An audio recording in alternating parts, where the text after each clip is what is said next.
जय हिंद। आज का निबंध है राष्ट्रभाषा हिंदी। इसके अन्य संभावित शीर्षक हैं राष्ट्रभाषा का महत्व, राष्ट्रभाषा हिंदी का भविष्य, हिंदी ही राष्ट्रभाषा क्यों है, भारत की राष्ट्रभाषा समस्या, देश के विकास में राष्ट्रभाषा की भूमिका। हम किसी भी निबंध को लिखते समय उसकी रूपरेखा एक बनाते हैं, उसको अलग अलग छोटे छोटे अनुच्छेदों में बांटते हैं।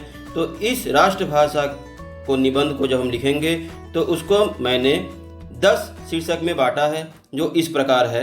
प्रस्तावना, राष्ट्रभाषा से तात्पर्य, राष्ट्रभाषा की आवश्यकता, भारत में राष्ट्रभाषा की समस्या, राष्ट्रभाषा के रूप में हिंदी को मान्यता, राष्ट्रभाषा के रूप में हिंदी के विकास में बाधाएं, पक्ष विपक्षीय विचारधारा, विरोध, भ्रांतियां और निराकरण, हिंदी के प्रति हमारा कर्तव्य और अंत में उपसंहार।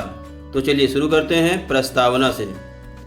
प्रत्येक मनुष्य अपने भावों की अभिव्यक्ति किसी न किसी भाषा के माध्यम से करता है। भाषा के अभाव में न तो किसी सामाजिक परिवेश की कल्पना की जा सकती है और न ही सामाजिक और राष्ट्रीय प्रगति की। साहित्य, विज्ञान, कला, दर्शन सभी के विकास एवं अभिव्यक्ति का प्रमुख आधार भाषा ही है।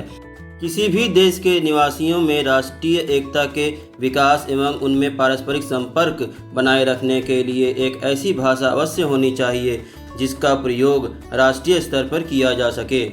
अगला शीर्षक है राष्ट्रभाषा से तात्पर्य। किसी भी देश में सबसे अधिक बोली और समझी जाने वाली भाषा ही वहाँ की राष्ट्रभाषा होती है। प्रत्येक राष्ट्र अपना स्वतंत्र अस्तित्व रखता है। उनमें अनेक जातियों, धर्मों और भाषाओं के बोलने वाले लोग रहते हैं। अतः राष्ट्रीय एकता को दृढ़ बनाने के लिए एक ऐसी भाषा की आवश्यकता होती है जिनका प्रयोग प्रत्येक नागरिक कर सके तथा राष्ट्र के महत्वपूर्ण एवं सरकारी कार्य इसी के माध्यम से किए जा सकें। दूसरे शब्दों में राष्ट्रभाषा से तात्पर्य है जनता की भाषा। अगला शीर्षक है राष्ट्रभाषा की आवश्यकता। मनुष्य के मानसिक और बौद्धिक विकास के लिए राष्ट्रभाषा आवश्यक होती है। मनुष्य चाहे जितनी भी भाषाओं का ज्ञान प्राप्त कर ले, परंतु अपनी आंतरिक भाषाओं को व्यक्त करने के लिए उसे अपनी भाषा की शरण लेनी ही पड़ती है। इससे उसे मानसिक संतोष का अनुभव होता है। अतः राष्ट्रीय एकता को बनाए रखने के लिए राष्ट्रभाषा की आवश्यकता होती है। अगला शीर्षक है भारत में राष्ट्रभाषा की समस्या।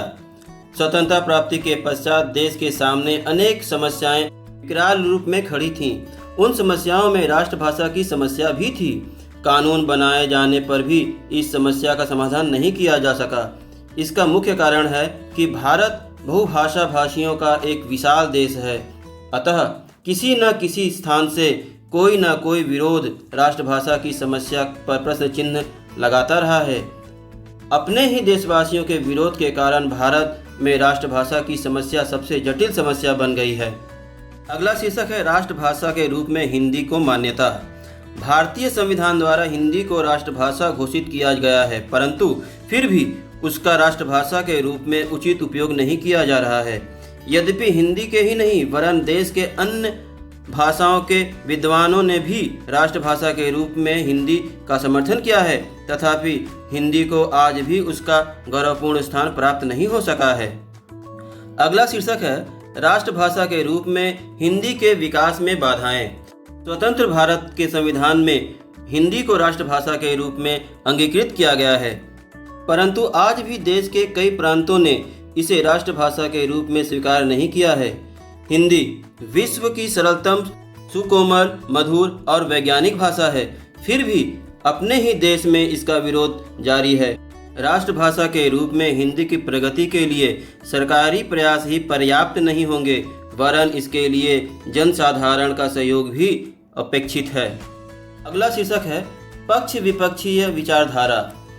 हिंदी भारत के विस्तृत क्षेत्र में बोली जाने वाली भाषा है। इसे देश के लगभग 100 करोड़ से भी अधिक व्यक्ति बोलते हैं।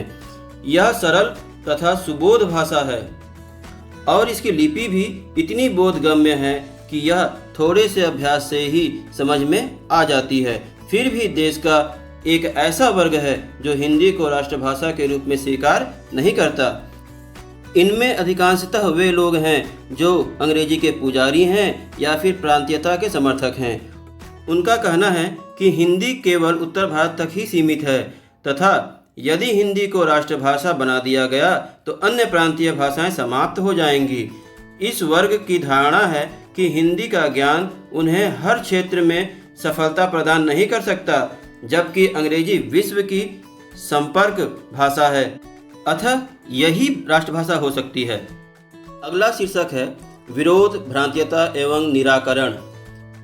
कतिपय अहिंदी भाषियों के हिंदी विरोध का कारण यह है कि हिंदी को स्वीकार कर लेने पर उनका प्रभाव कम हो जाएगा तथा हिंदी भाषी ही संपूर्ण महत्वपूर्ण पदों पर अधिकार कर लेंगे, किंतु इस भावना के पीछे उनका राजनीतिक स्वार्थ ही निहित है।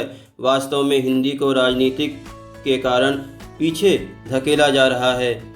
यदि सरकार एवं नेता दृढ़ता से काम लें तो इस विरोध का निराकरण किया जा सकता है। अगला शीर्षक है हिंदी के प्रति हमारा कर्तव्य। हिंदी हमारी राष्ट्रभाषा है, उसकी उन्नति ही हमारी उन्नति है। भारतेंदु हरिश्चंद्र ने कहा था, निज भाषा उन्नति है, सब उन्नति को मूल, बिन निज भाषा ज्ञान के मिटत नहीं की सूल। अतः हमारा कर्तव्य है कि हम उदार दृष्टिकोण अपनाते हुए विभिन्न प्रांतीय भाषाओं की सरल शब्दावली को अपनाएं। भाषा का प्रचार नारों से नहीं होता, अपितु निरंतर परिश्रम और धैर्य से होता है। हिंदी व्याकरण का प्रमाणीकरण भी किया जाना चाहिए। इस विषय में बाबू गुलाब राय ने कहा है, पारिभाषिक शब्दावली का सारे देश के लिए प्रमाणीकरण आवश्यक है, क्योंकि जब तक हमारी शब्दावली सारे देश में नहीं समझी जाएगी तब तक न तो वैज्ञानिक क्षेत्र में सहकारिता ही संभव हो सकेगी, न विद्यार्थी ही लाभ उठा सकेंगे। और अंत में उपसंहार, राष्ट्रभाषा हिंदी का भविष्य उज्जवल है। यदि हिंदी विरोधी अपनी स्वार्थमयी कुंठाओं को त्याग दें और हिंदी भाषी भी धैर्य, संतोष और प्रेम से काम लें तो हिंदी भाषा राष्ट्रभाषा के रूप में भारत के लिए समस्या न बनकर राष्ट्रीय जीवन का आदर्श बन जाएगी। राष्ट्रपिता महात्मा गांधी ने हिंदी की आत्मा को पहचान कर ही उसका समर्थन करते हुए कहा था, मैं हमेशा यह मानता हूँ कि हम किसी भी हालत में प्रांतीय भाषाओं को नुकसान पहुँचाना या मिटाना नहीं चाहते। हमारा मतलब तो सिर्फ यह है कि विभिन्न प्रांतों के पारस्परिक संबंध के लिए हम हिंदी भाषा सीखें। ऐसा कहने से हिंदी के प्रति हमारा कोई पक्षपात प्रकट नहीं होता। हिंदी को हम राष्ट्रीय भाषा मानते हैं, वह राष्ट्रीय होने के लायक है। वही भाषा राष्ट्रीय बन सकती है जिसे अधिक संख्या में लोग जानते हो, बोलते हो और जो सीखने में सुगम हो। तो वीडियो कैसा लगा कमेंट करके अवश्य बताएं। तो मिलते हैं अगली वीडियो में। धन्यवाद।